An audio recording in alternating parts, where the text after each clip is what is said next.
はい、こんな感じですかね。はい、では皆さんのエネルギーを送っていただければと思います。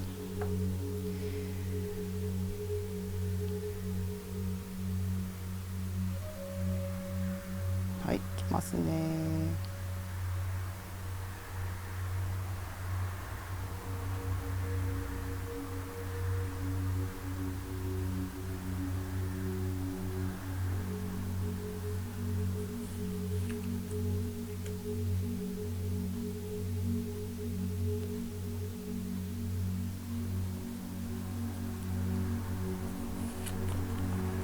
はい。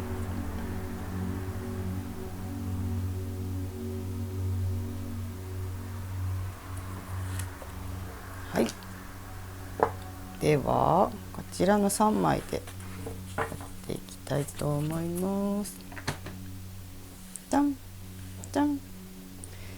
はい。今日はラピスラズリさん、水晶さん、アメジストさん、この3択でやっていきます。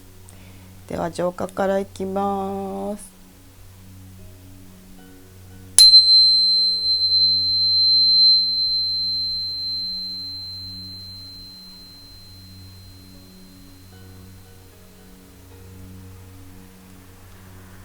はい。ではオープンします。お、かっこいいですね。お、悟ってますね。はい。今日はこちらの3枚ですね。では1枚選んでいただけたかと思いますので進んでいきます。はい。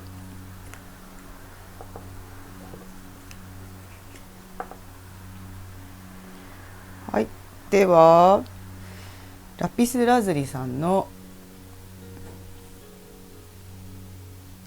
離れてしまったあの人、あなたに対するお気持ちということでリーディングしていきたいと思います。そうですね、今日もまずはあなた様の特徴から見ていこうかな。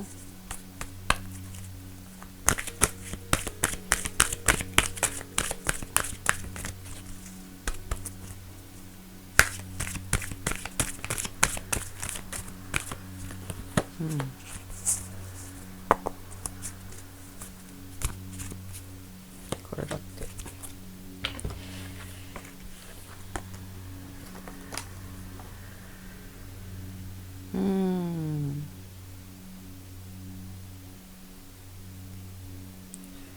そうですね、この方は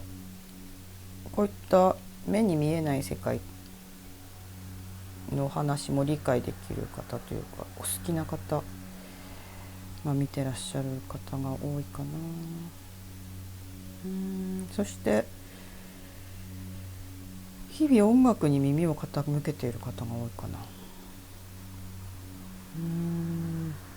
自分の考えがきちんとあって、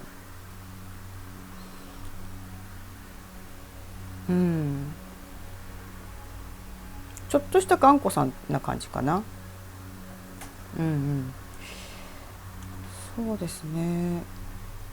何かこう学ぶのもお好きな方で、本とかもよく読んでらっしゃる方が多いようですね。楽器もなんか習ってみたいとか、ウクレレとか習ったことを弾いたりとか本当にしたことある方が多いかもしれないですね。手先が器用で、縫い物とかも結構あれかな、お好きな方というか、こう家でチクチクする作業とかも好きだし、本もなんか読書って言って漫画本も好きなのかな、なんかそんな感じも伝わってきます。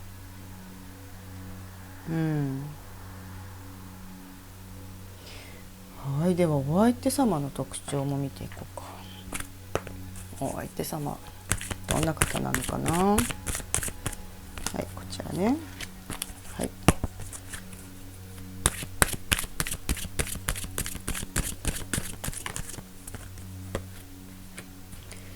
はいですね。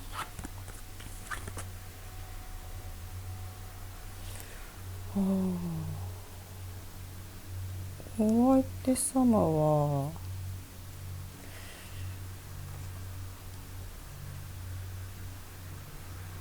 いろんなことにご興味ある方、なんだろう、キャンプとか、なんか一個興味が湧くとすごいハマってしまうというか、お金を費やしてしまうというか、そんな風に聞こえてきますね。こっちからも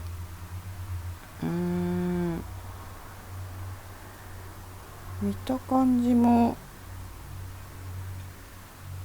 エネルギッシュな感じな方が多いですかね。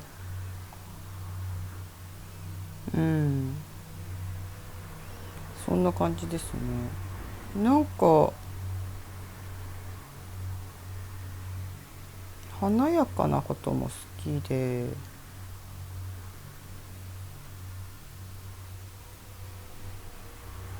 けどなんかこう女性性も結構強いですね。なんかこうお料理とかもきっとやったらハマってやってそうな感じがしますね。あと森林、森とか、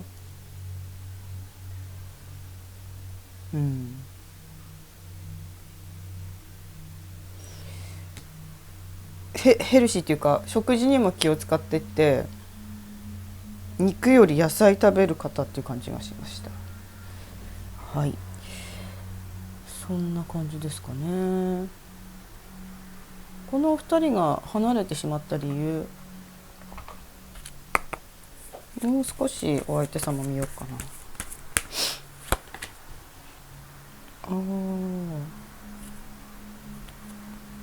割となんか男性女性ともにおきれいにするのが好きで、見た目ももちろん着飾るのが好き。おきれいな方、かっこいい方多いと思うんですけど、着飾るのが好きな方ですね。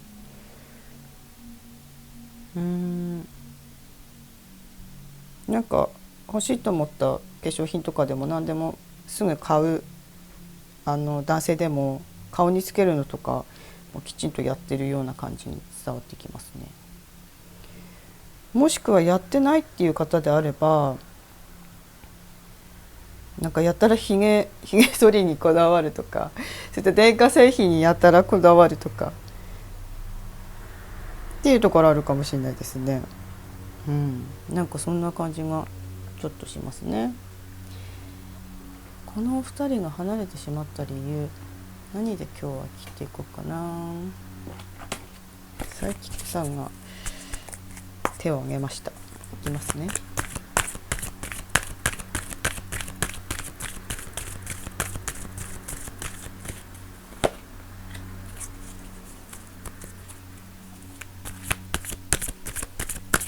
離れてしまった理由、こ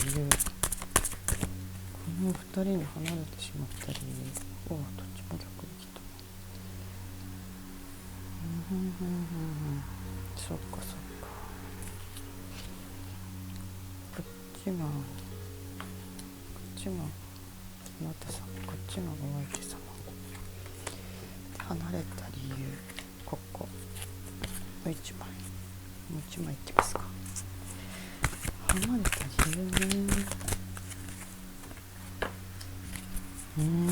全部反対できたね。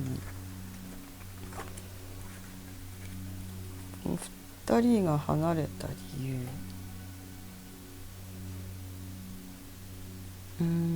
お互いが差し出すものがお互いにはまってない感じですね。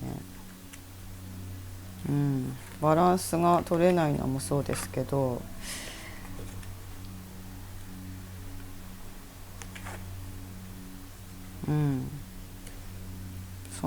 全部そんな感じに伝わってきますね。どこかでご結婚望まれている方、望んでいた方であれば、どちらかが結婚を望んでないとか、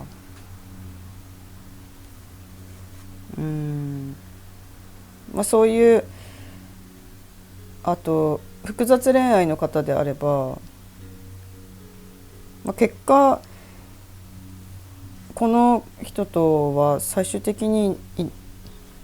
いないのかなという思いとか、そういったところがどちらかにあったんですね。その感じっていうのが、足元がなんか金銭的にも全部金銭的にもちょっと余裕がないみたいなこと聞こえてきますね。どちらもお仕事が変換期だったりとかしてそうだったのかな。なんかあなたに何を与えればいいのかわからないみたいなね感じですね、この方は。そしてなんかいろんなもの自分では差し出してるつもりなんだけれども、なんかハマってない感じがするんですね。あなた様が、これもそう聞こえるんだよな。で、今回のこの選択肢のカード、こちらもなんか異質なものっていうか、そんな感じの条件をつけるカードでもあるんですよね。なのでどこかでお互いに何か条件をつけて恋愛されてるというか、その奥底のところまで見せれてなかったのかなっていうのが聞こえてきますね。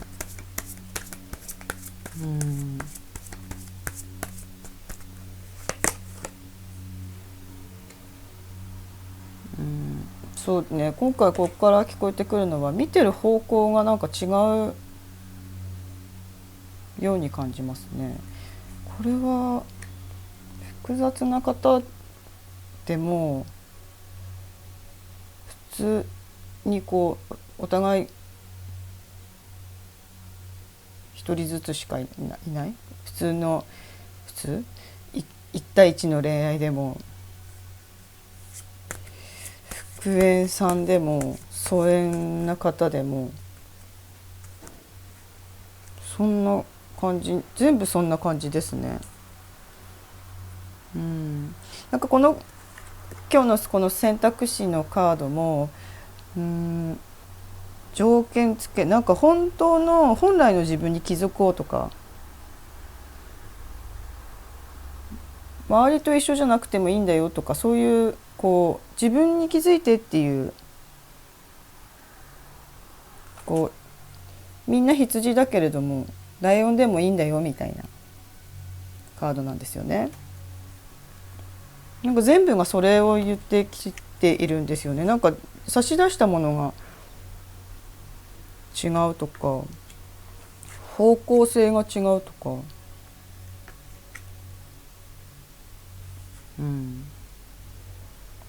そういうふうにしか聞こえてはこないんですけども、それは何でかっていうところで、じゃあもう一問見ていきますね。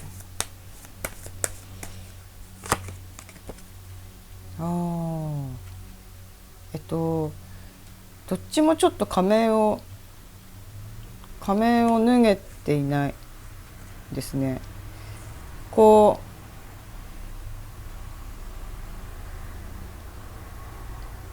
う、素直に本当に素直なところで奥底の自分のハートで恋愛できていなかったですね。本当はなんかウェディング出るぐらいなので、こう深く入り込みたい、ずっといたいなと思って出会ったりとかしたんですけど、そのお互いの価値観のそのすり合わせの時点で、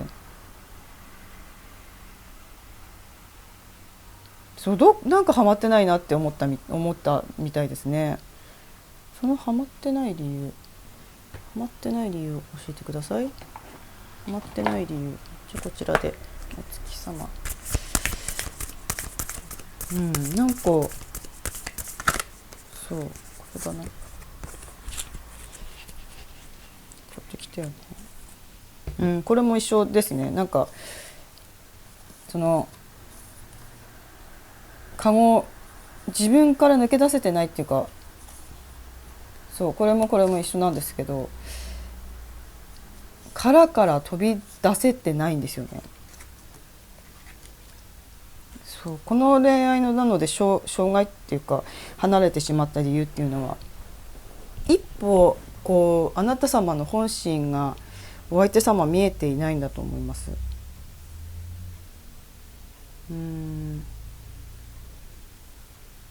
なかなかね本心出すのって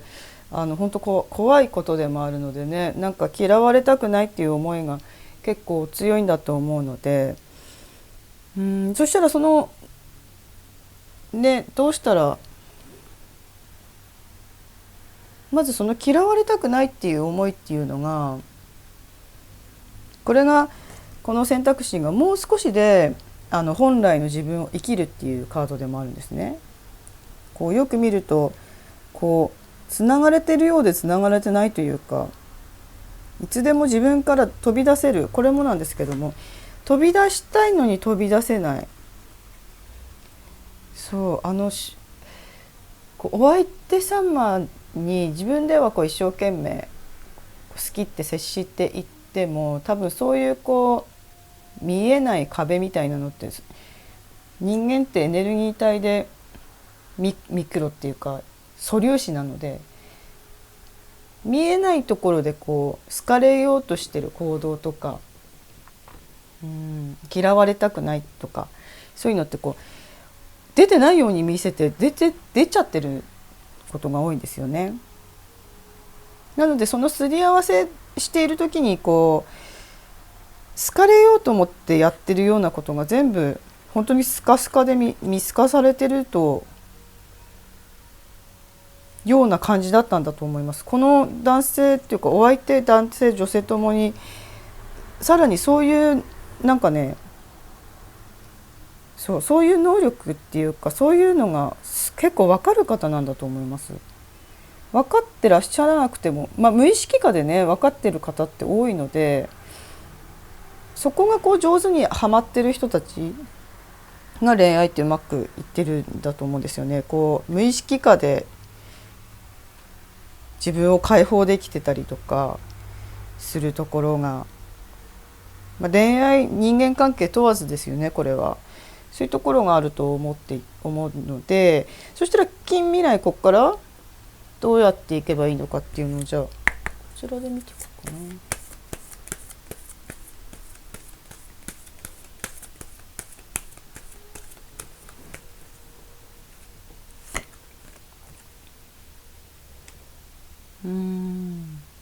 ソウルツリー、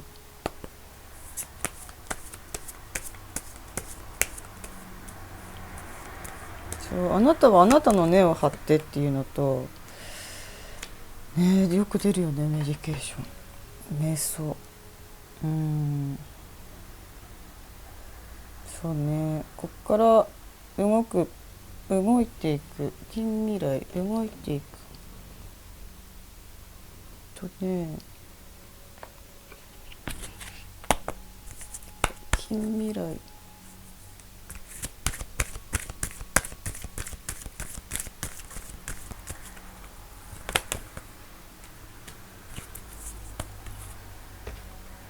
そうだね、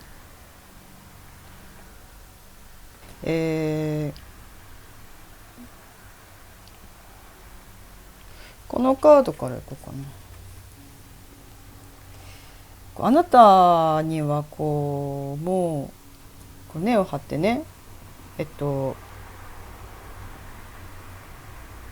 瞑想とかしていくことで根を張っていく、自分自身に根を張るっていうんですかね、全部一緒なんですけど、なんか本来の自分に戻っていってくださいっていうカードでもあるんですね。なぜこの仮面を外せないかっていうところだけで話していくと、そう本来の自分からずれてるんですよね。そう少し我慢してたりとか、やっぱり本来の自分を出せてないんですよね。これもクリスタルヒール、自分に正直になっていますかっていう感じなんですよね。そう自分を自由にしてください。過去を深く掘り下げていき、記憶にアクセスして自分を自由にしてください。あなたの最も深い意図や本質を調べていってください。今この瞬間を生きましょうということで、これは近未来というか、これからしていってほしいことから話して、そこから近未来に行きたいと思います。ご自分が今持っている感情っていうのが、外側の思考でしか動いてらっしゃらないので、人からどう見えるかの方が大事になっているので、こういったカゴから出れなかったりとか、仮面をつけた状態になってると思うんですね。本来は結婚に進むようなお相手であっても、ご自分がやはりご自分に根を張っていない、外側の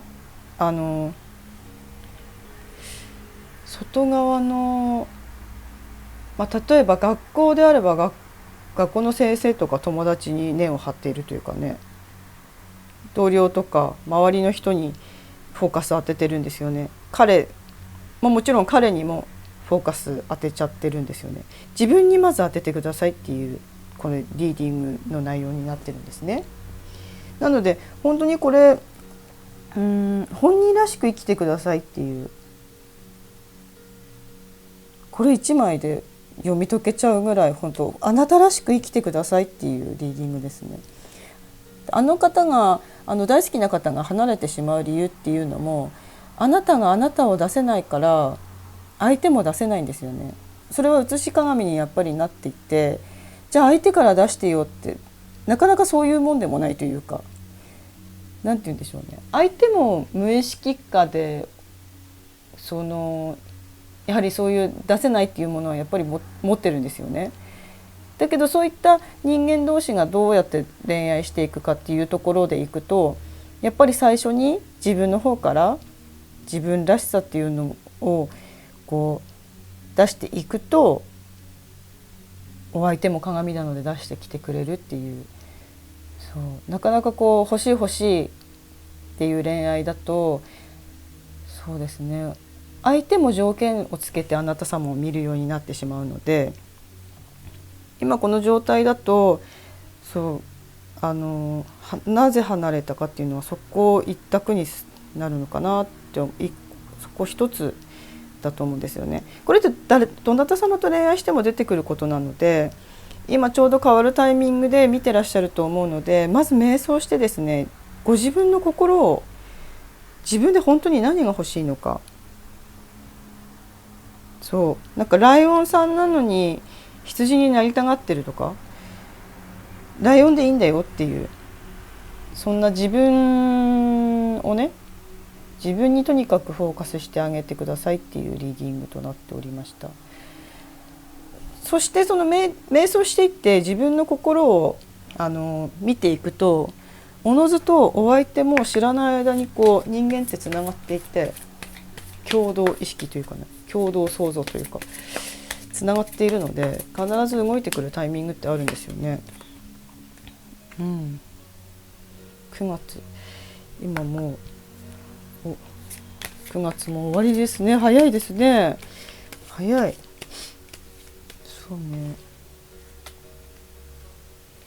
そう、心臓も、この心臓なんですけど、これ52枚の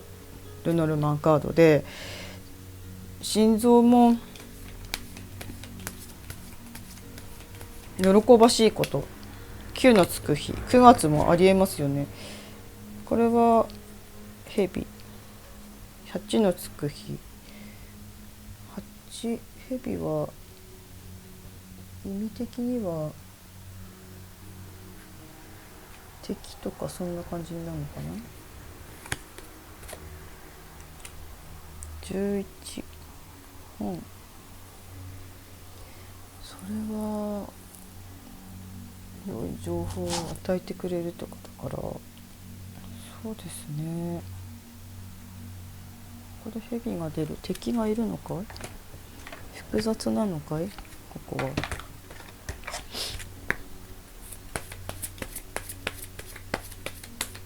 あ、これじゃないって言われた。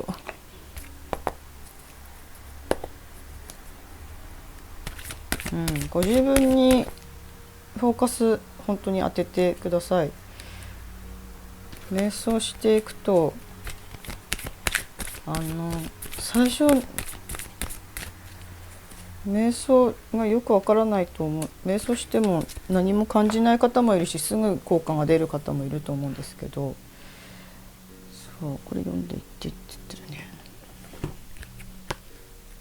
ゲットモアインフォメーション、もっと情報を集めなさい。本も出てるしね。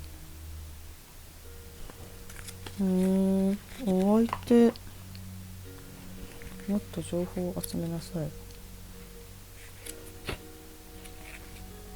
28、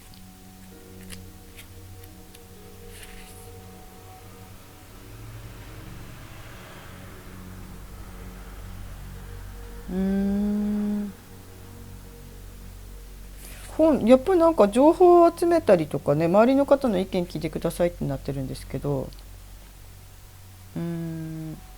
今この見てらっしゃるのも情報集めみたいなものですよね。なんかこうどうしたらいいのかって案外分かってるようで分かってらっしゃらない、分からないんですよね。その悩んでる時ってね、周りのこと見えないのでね。そうですね。こっから近未来、も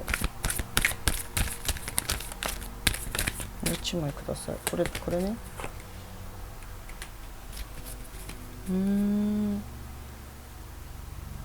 こっから進んでいくには、エンジェルさんに尋ねて、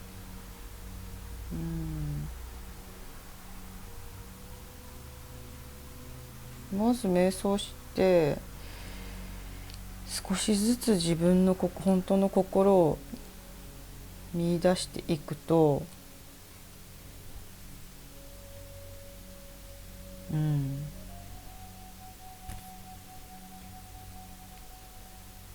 その自分どうしたらいいですかっていうのを尋ねると、ご自分の声が返ってくるようになるんですよ。それが信頼できる声だっていうことが分かる時期がやってくるんですね。それを言っていて、そうですね、8のつく日、9のつく日、11のつく日とか、11月8週間後、9週間後とか、戻りたいっていうかね、またくっつきたいのであれば、そういった月に動きがあるとは思うんですけど、ご自分の心が一番よく知っていて、実はご自分がご自分に戻っていくと、そのハイヤーセルフってもう一人の自分がね、自分を導いてくれる自分がどうしたらいいのって言うと、エンジェルさんでもいいんです。天使さんどうしたらいいのっていうことも可能ですけど、そう答えが急に何かしらで教えてくれるようになるんですね。そうだから、そういう状況に なっていくと、こうそういう状況になるっていうのは、本当自分を信頼できていくっていうことなんですよね。多分違う。何が違うんだろう。そうなんかね、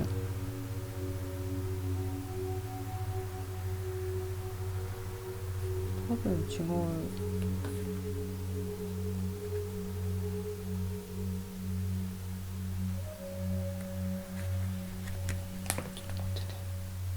なんかいつもより雑音が高いなと思ったら、ちょっと窓が開いていたので閉めてきました。これね、それは違う、多分違うっていうのは、あなた様自身この方、離れてしまったその方と、疎縁、音信不通、復縁、障害、いろいろあるかと思うんですけど、この人じゃないなって思い始めていたりするようですね。する感じが今入ってきたので、じゃあそしたらちょっと新しい恋を見てほしいみたいで、なんかそういうのでそういうんです。そう言ってきました今。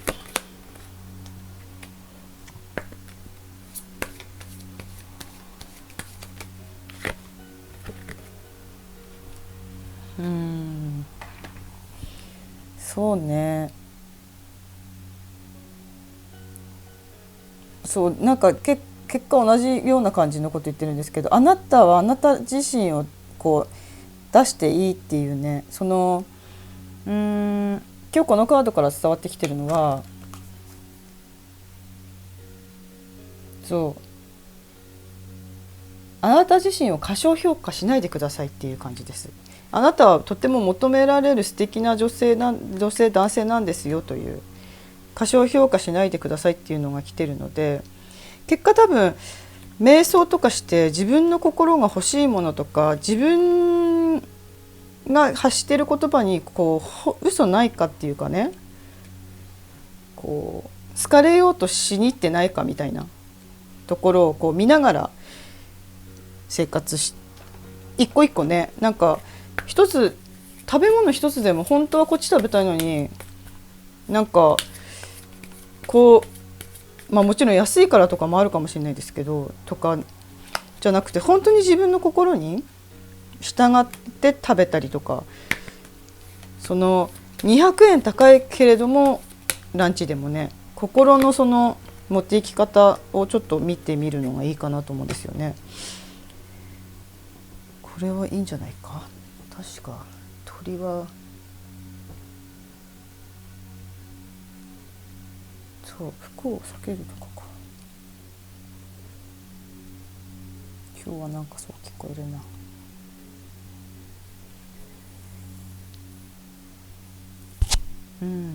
これは知人を通して興味深いことに出会うとか、そういう意味なので、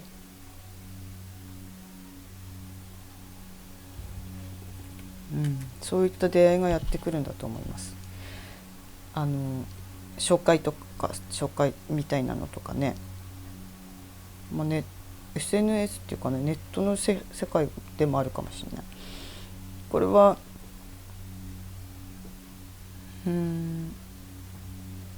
そうだな。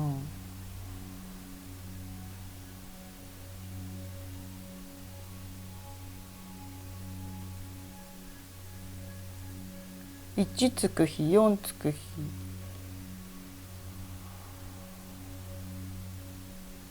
とか、4週間後1週間後1ヶ月後4ヶ月後に新しい方に行ってもいいと思いますし、ただその気持ちが離れてしまった方にまだ思いがあるのであれば、あったり心の中でやっぱりこう感じたやっぱこの人がいいんだよなっていう思いが抜けないのであれば、その方に軽い波動でね、なんかこう重いものを乗せないで、また出会えるし、また会えるし、また付き合えると思う波動を送るか、どちらに行ってもあなた様があなたらしく生きている、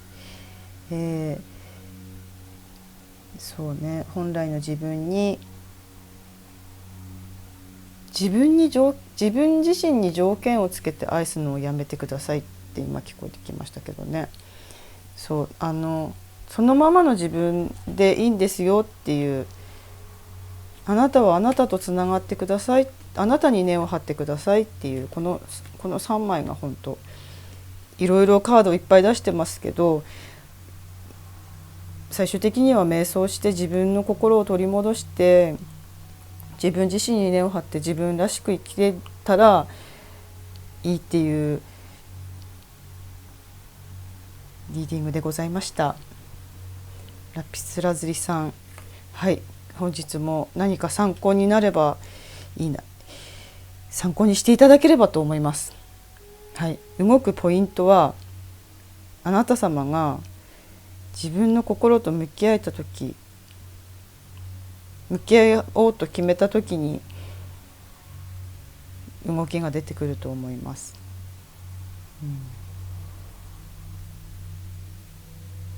それは本当に早ければね、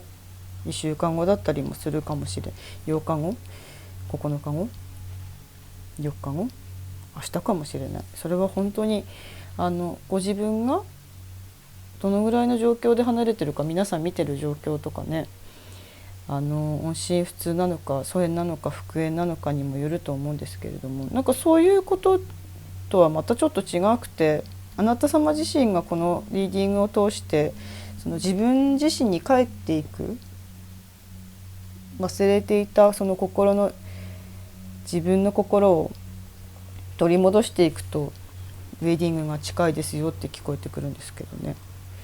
はい、そんな感じでございました。はい、本日もご視聴いただきありがとうございました。花でした。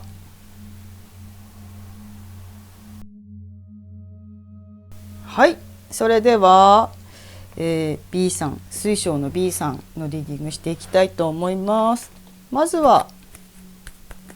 あなた様の特徴から見ていきますね。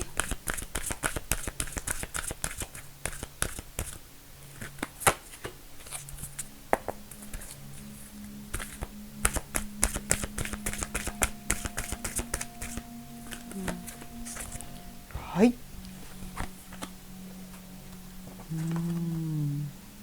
力強いですね。自分のしたいことがはっきりしている方、自分の好きなものがよく分かっている方、自分の好きなタイプも明確である感じですね。先頭立って歩く、部下を引き連れてじゃないけど、なんかそんな感じが伝わってきました今回は。ではあなた様じゃなくてお相手様ですね。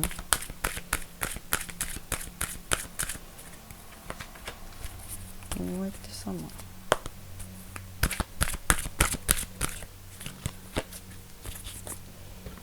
はいはい、お相手様も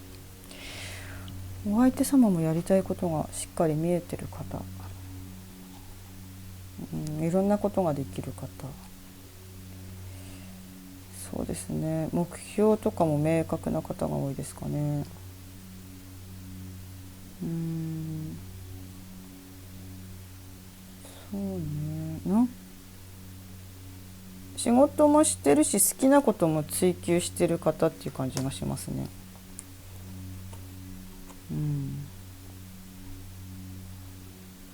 この方はその直感とかも結構すごいですね。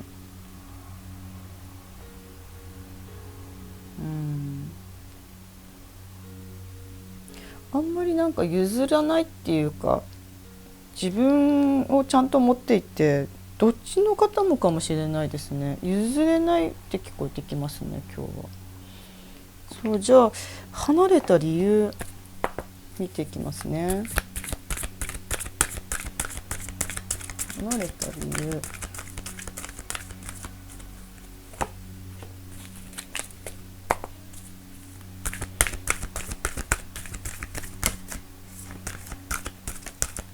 3枚ください。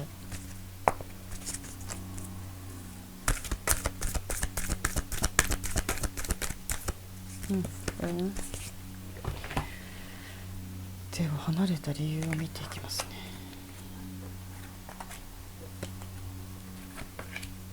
ちょっと離れた理由ではないんですけど、めちゃめちゃ聞きたくない人、そういうのあんまっていう方は、体の相性が離れた理由じゃなくて、体の相性がいいって聞こえてきたのでお伝えしますね。離れた理由、これまた方向性の違いというかね、体の相性がいいって言われてもね、今離れてるんですもんね。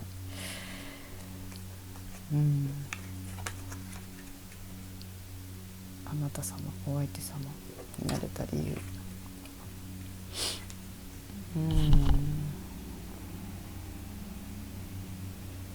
この方々はそうね、奥に入るのが深まるのに恐れがある方たちですかね。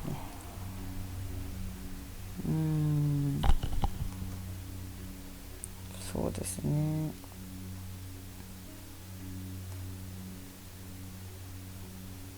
この方々はまあいろいろあ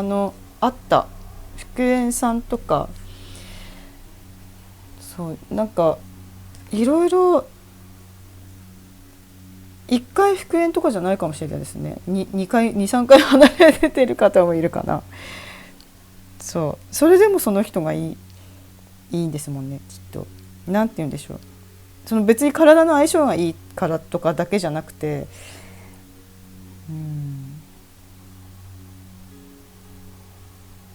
なんか一歩入っていくのを恐れている感じが伝わってきますね。実際恐れていないし、相手からグイグイ来てほしいっていう方もいると思うんですけど、いらっしゃると思うんですけど、でもそこに出てくるその表面的な好きでそうしてほしいっていうのと、真実が裏向いてこうなってるからな。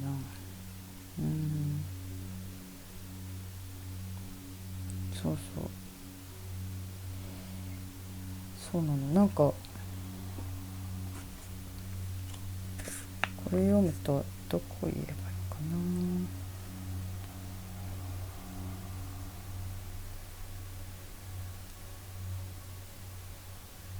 な。過去の評価、あなたを変えなければいけないのがでも反対向いてるから、これはこっから変わっていくサインだと思うんですけども、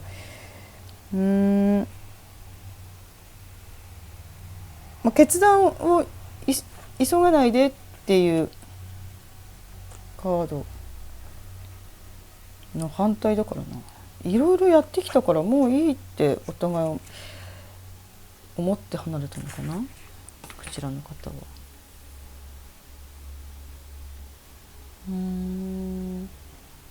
この選択肢のカードもなんか、彼に思いを伝えるっていうこともあるんですけど、こう想像したいとかやりたいことをやるっていうカードなので、この方々は体のお付き合いがまだそういうのじゃないよっていう方であれば、逆にまだお付き合いまで行ってなくて、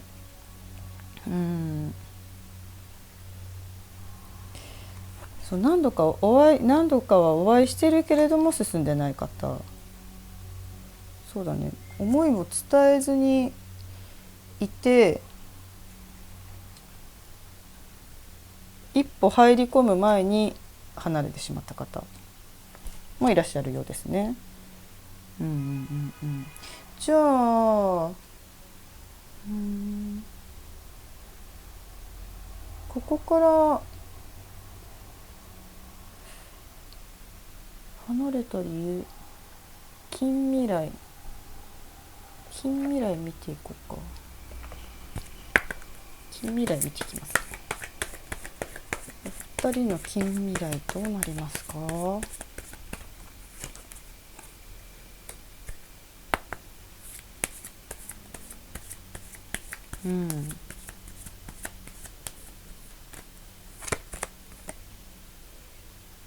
さっきまでだった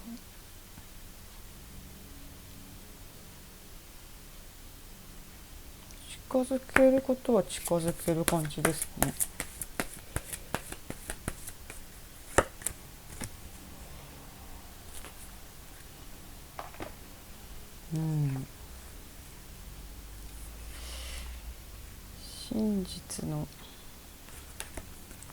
真実がよく出ますね。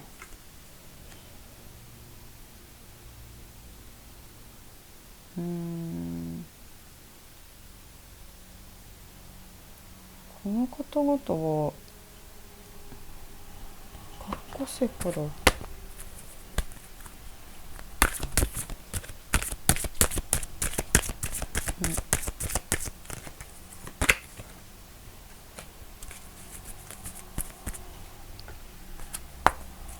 過去世からつながりがあるのかな。なんかそんな風にも聞こえてきますよね。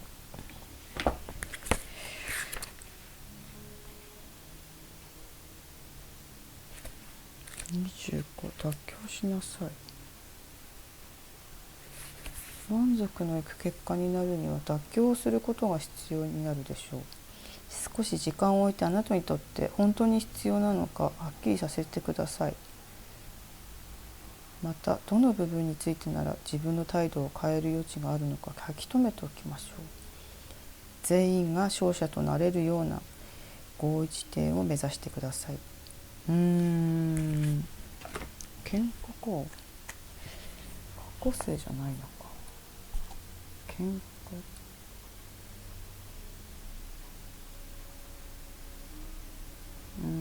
嘩。まだ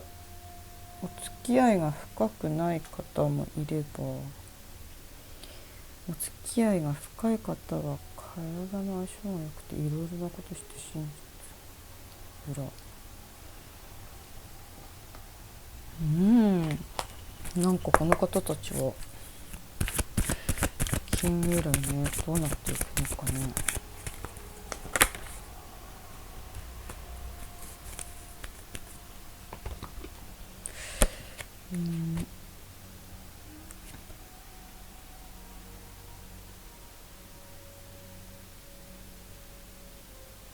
健康の増進。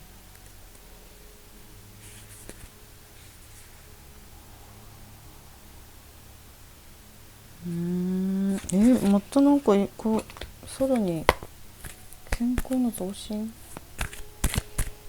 食べ物には気を使ってくださいっては言ってます。寝れてますか？まずなんか寝てくださいね。こうね、眠りが浅いみたい。健康についてちょっと考えた方がいいって言ってますね。平和的な解釈。この問題は終わりを告げようとしています。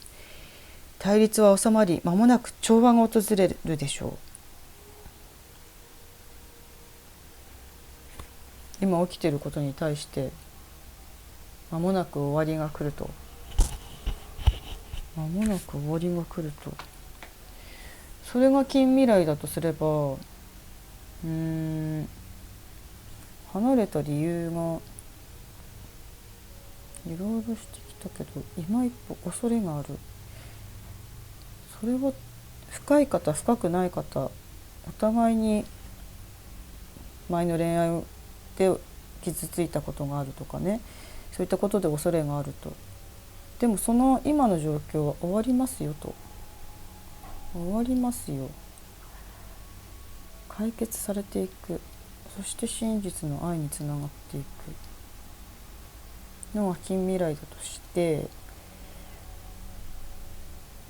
この状況が解決されていって、いい状況になっていくそうです。それがいつかっていうのを見てって今度来たから、そうね、52枚のルノルマンカード、燃えていく。この方たちは幸運。この方たちはもう一回心が燃えますね。これは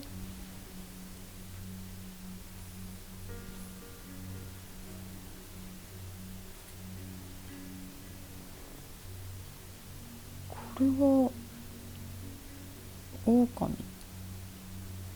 この7日が7週間後、いや7日後17日後、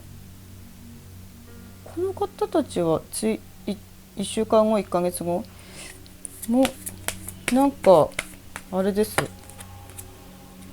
戻るっていう言い方あれですけど、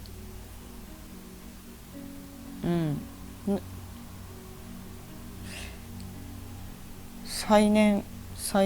心が燃えていきそうですね。13日後。これも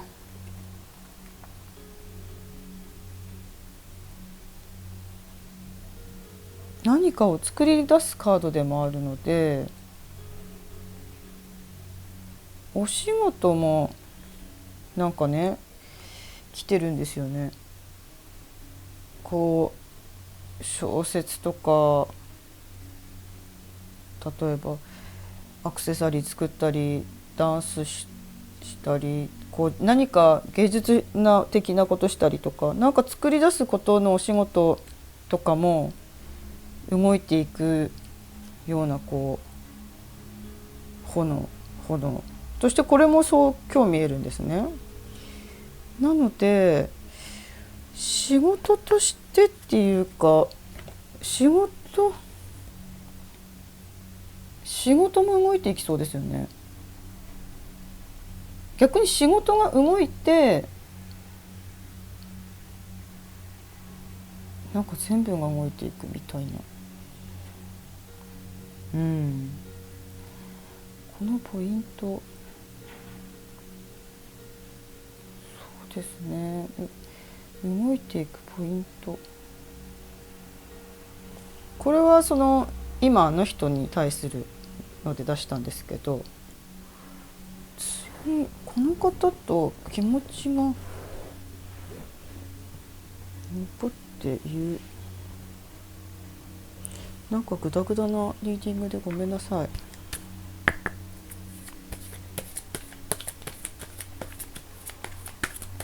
なんかポイントというか、そう、こ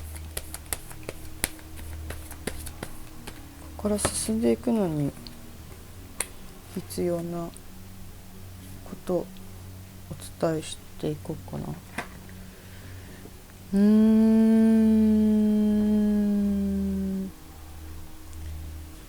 なんか仕事もって言ったんですけど、このカードが出てきた時に思ったのは、ここからその目に見えないサイキックな能力とかね、その目に見えない能力とかも開花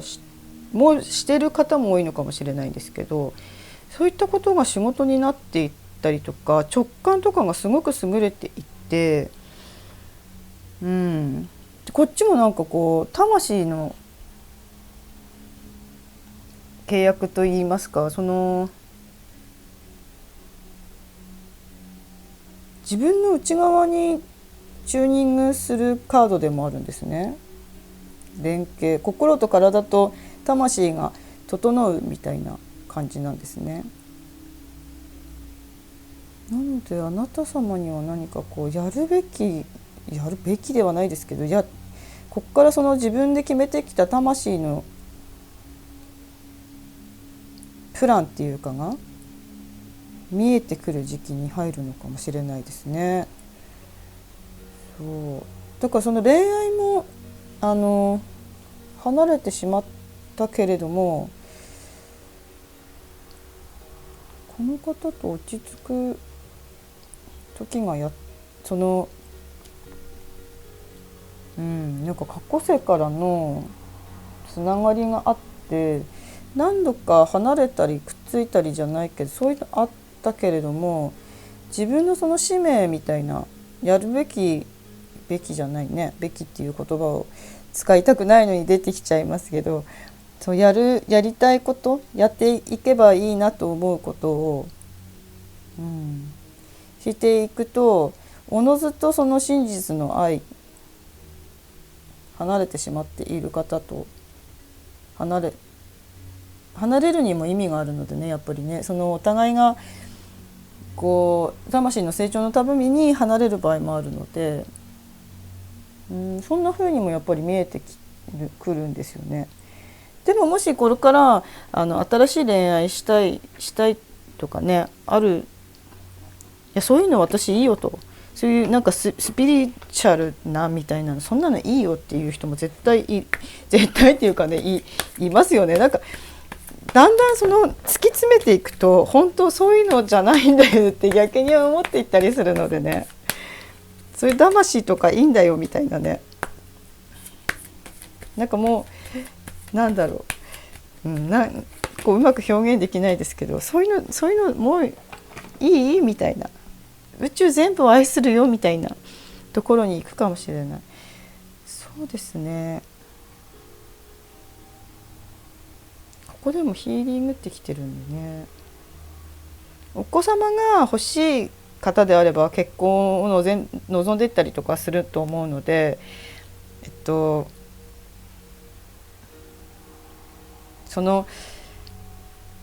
ここはそういう過去世からのお付き合いがあるなと、過去世が関係ある方でお付き合いがあるなっていう方で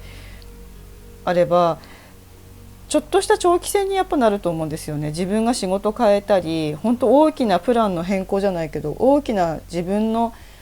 人生のこう道が変わっていくので、すぐにこう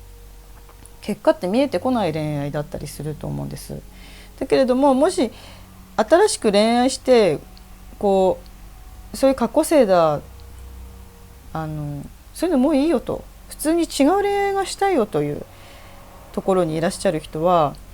次また出会いがあった時、その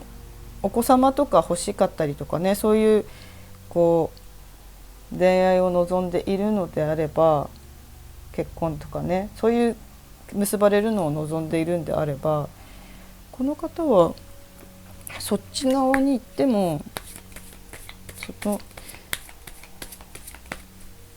自分の今日はこの自分の思考を変えることでできますよって言ってるんですよね。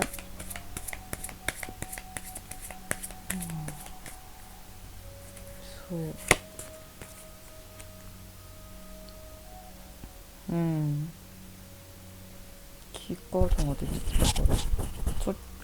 2月とかね、2ヶ月後とかにってなんか聞こえてくるんですけど、自分のその過去世からつながりを感じてしまったがゆえに、そこの恋愛から逃れられないと思っているその思考を取り払うことによって新しい恋愛にも進むことができるようですね。ね、これも馬で11月とかにね来る、11月がなんか有力な感じしますけど、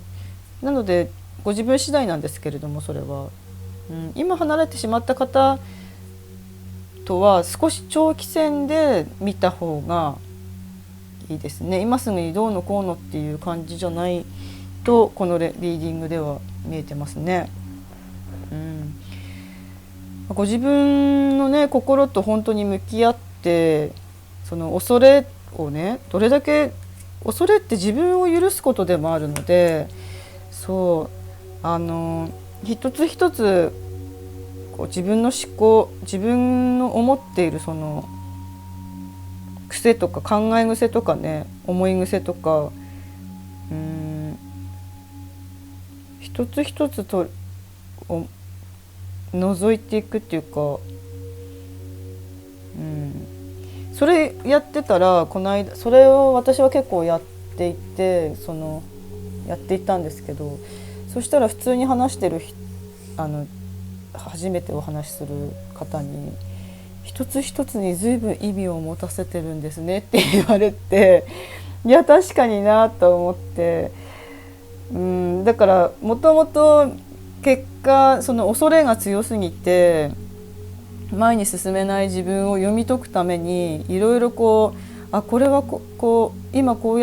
う思ったのは、こういうのが不快だったのはとか、そういうのを一つ一つ噛み砕いて私は生きてたんですね。なのでその癖がついてるので、なんか一つ一つにすごい意味を持たせてますねって言われたら、なんか逆にそれもなんか苦しいのかなと一瞬思ったので、そこまでしなくてもいいのかもしれないんですけど、少しこ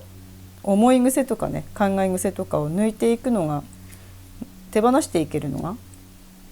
いいのかなと今回思いました。はい、水晶さんのリーディングは、なのでここから何か自分が作り出すクリエイティブな仕事とか作り出すことも出てくるかもしれないので、その恋愛で離れてしまったあの人にっていうところと少しかけ離れたリーディングになってるのかもしれないんですけれども、最終的に自分が望んだ人生っていうのは必ず、必要であれば必ず叶うことにはなっているので、真実の愛がやってくるとは思うので、今の離れてしまった方と一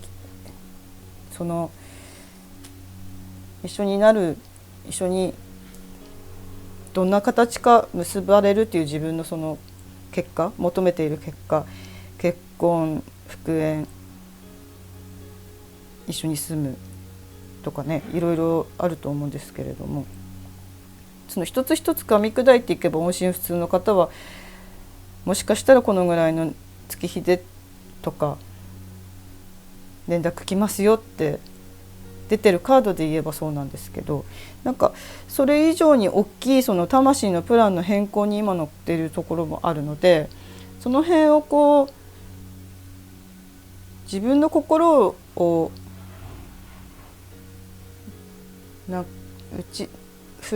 掘りながら、自分の心の声を聞きながら、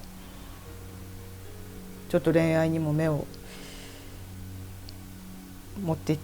いけばいいのかなと思いましたね。はい、最後までご視聴いただきありがとうございました。ちょっとピンボケなリーディングかもしれないので、何か参考になればと思います。参考にしていただければと思います。はい、ありがとうございました。花でした。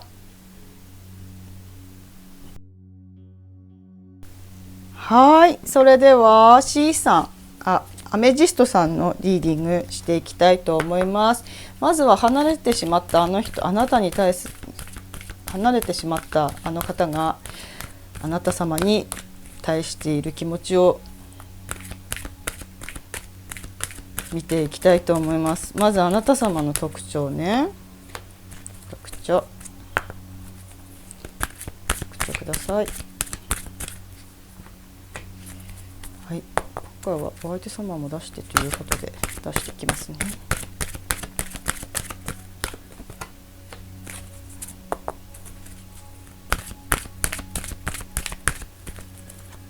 はい、これがあなた様です。お、美しい、可愛い方なんですね。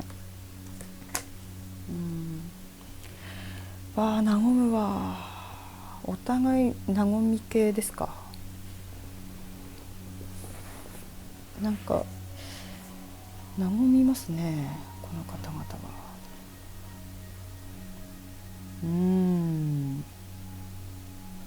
ライターさんとか書く仕事の方が多いのかな。なんか文章書くのが上手って聞いてますね。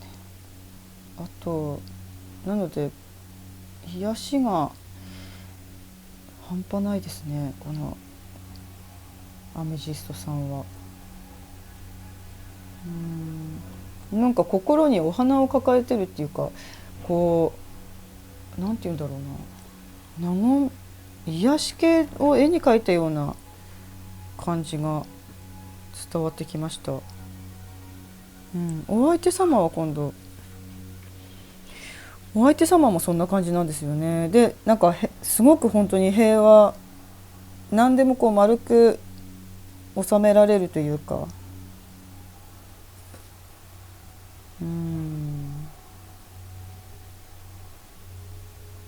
個性的な方ですね。みんなの意見聞いてるけど芯めっちゃあるみたいな。この方もなんかリーダーさんって感じ。社会的にも地位がありそうな感じですね。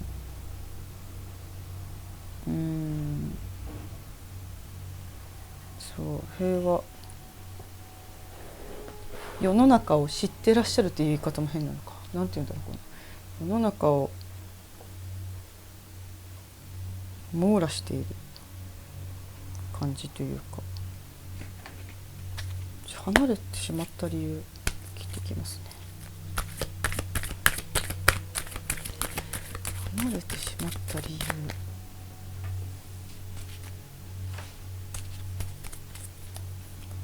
今回の方々もあれですもんね。なんかそうね、なんか悟ってるって言ったら変ですけど、これ本当にスピリチュアルな人に出るというか、心と体をつなげるとか、そういった感じ。ハーモニーってね。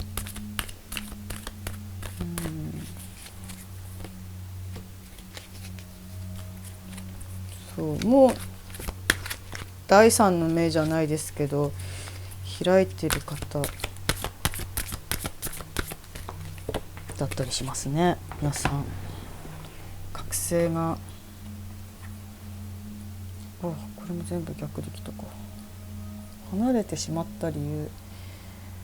クラウンチャクラが逆か。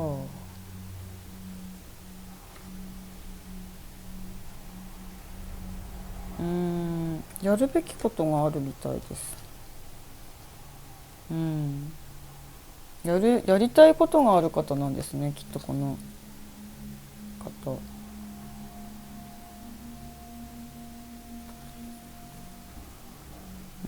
れ読んでいくか。なんかやりたいことがあってもね、一緒に入れるでしょって思いますよね。生み出す力、今生み出していくところにいて、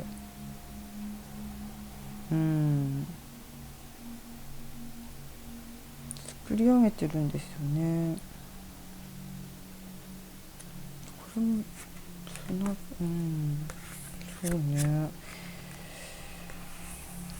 これを宇宙とつながるために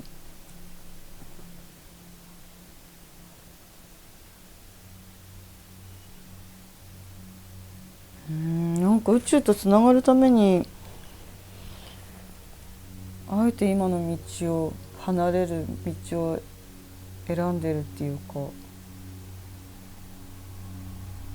なんだそれはと思われる方もいらっしゃるかもしれない。このリーディングもそうですね。こもう癒しとかそういう地球レベルでの癒しみたいなのを知ってらっしゃる方が見てらっしゃるので、男女ともにお相手もお相手もそんな感じもするんだよなって言ってるんだよな。そしてこのカードの逆の位置で出てくる。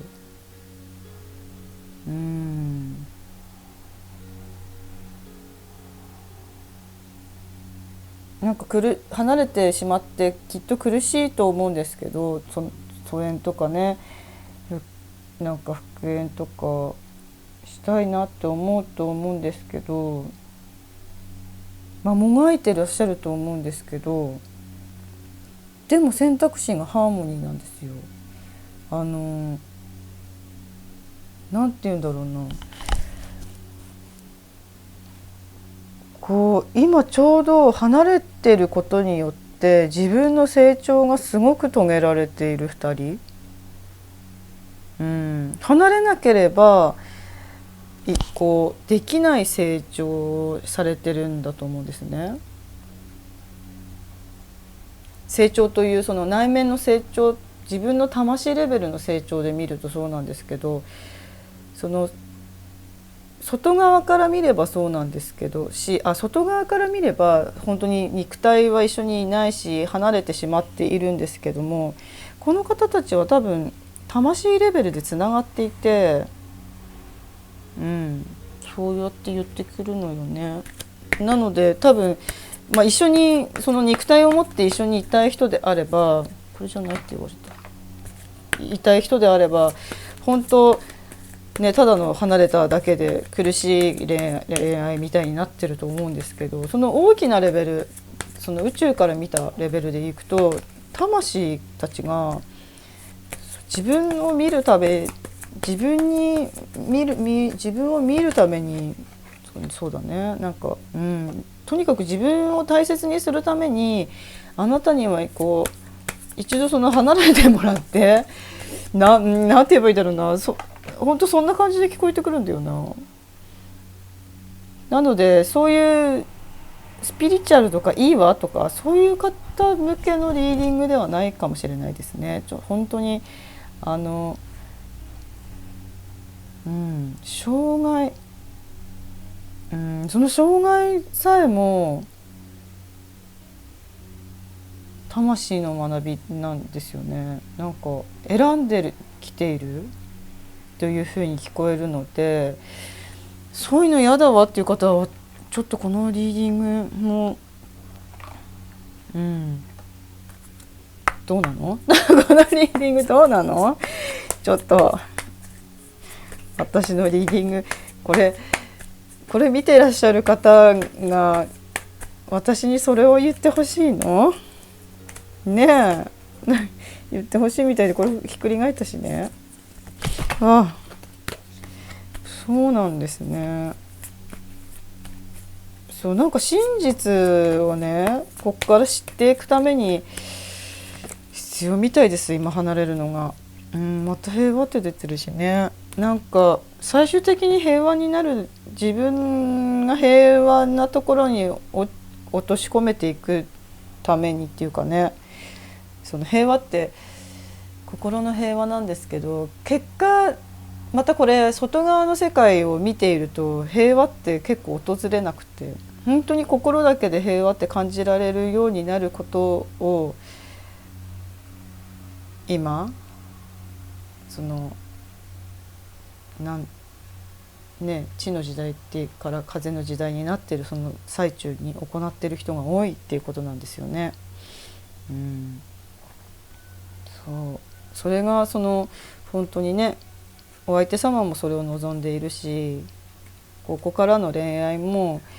そうなっていくためのその魂の、魂を、真実の魂に出会うっていうかね、そういう感じに聞こえてきますよね。すごい壮大な感じなので、心上離れた理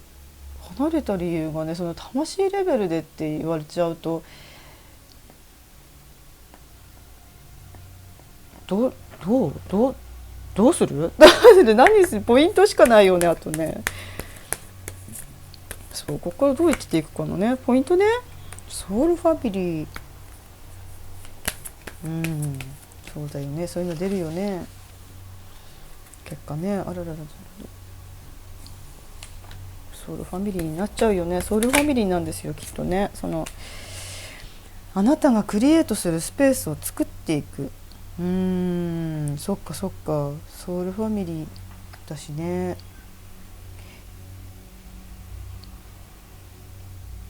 これはそうだな、夢のためのスペースを作ってくださいみたいなカードなので、今この瞬間に集中して、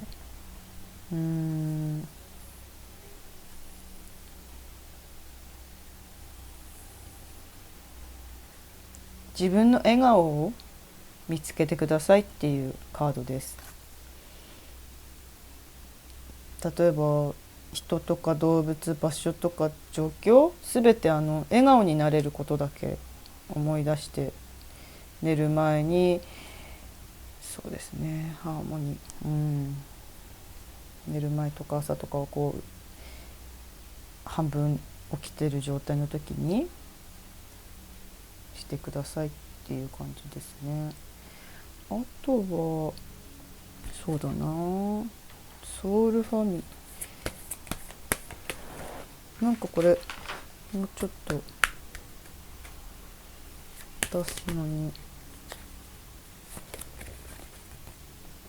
出るよね。やっぱ瞑想だよね。瞑想することでやっぱ整えていきましょうっていうのがすごく出るんですけど、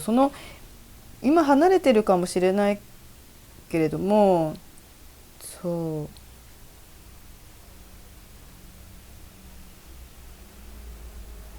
あなたが本当に愛することを思い出す時、そうね、なんかソウルファミリーって今のお相手だけじゃなくて、自分を自分が愛されていると感じられるサポートをしてくれる人たちっていう感じのイメージもあって、ここに仏像さんもいて、本当自分の守護する存在でもあるし、そういう方たちがあなた様を見守っていますよという、で例えば何かね、今のこの状況とかもアメジストさんは多分分かっていらっしゃって、きっとそういう魂のとか今の状況っていうのを分かってらっしゃると思うんですけど、それを宇宙にね、この恋愛をこうしたいとか、流れには任せるんですけど、最終的には。だけれどもなんでこの恋愛こうなんだろうなって思って宇宙に投げかけると、答えがなんか本から入ってきたり、映像から入ってきたり、音楽で入ってきたりするっていうのがこのソウルファミリーなので、アメジストさんはもう宇宙とつながっていらっしゃる方が多いので、今ちょっとねこの裏じゃない、逆向いてるんですけど、もともとはね開いてる方なので、そして開くためにこの状況が起きてるので、ご自分でもきっと理解されている方が多いかなとも思うし、ここから理解していくのだといけるような動きを今されてるんだと思います。なのでこの方は恋愛っていうか、本当自分のその魂の成長のために今向き合うみたいな感じにね、瞑想してください。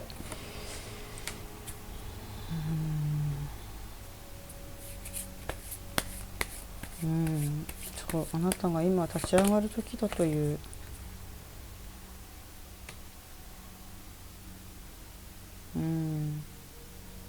その瞬間を楽しんでってこれは聞こえてきますね。なのでやっぱりこの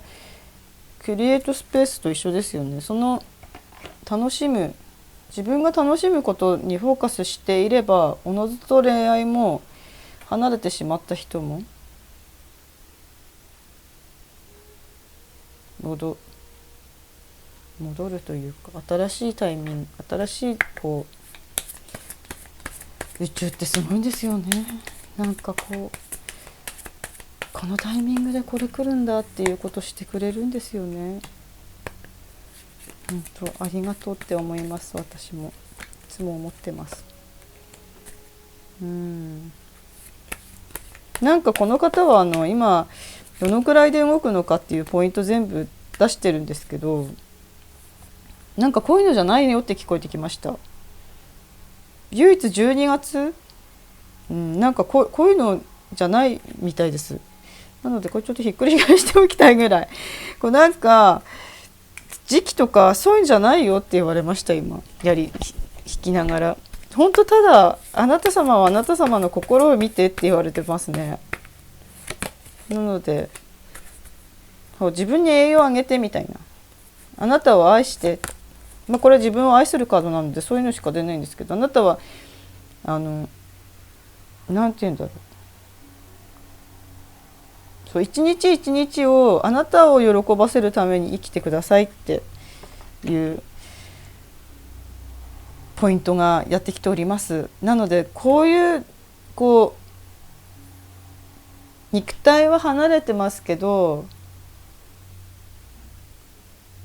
そのレベルじゃない恋愛をされている方が今見てくださってると思います。ですので一日一日新しい一日だと思って、A New Day って書いてます。そう、ご自分の心に栄養をあげながら変化の時を迎えていただければと思います。なんかすごいリーディングですね。最終的には本当に幸せになるために生きてるので、白い鳥が平和を運んできてくれるような、そんな時期というか、そんな時期、そんな方との恋愛になっていくのだと思います。ご自分の体と心と魂のハーモニーをとって進んでいっていただければと思います。はい、アメジストさんのリーディング以上でございます。何か参考になればと思います。ありがとうございます。最後までご視聴ありがとうございました。花でした。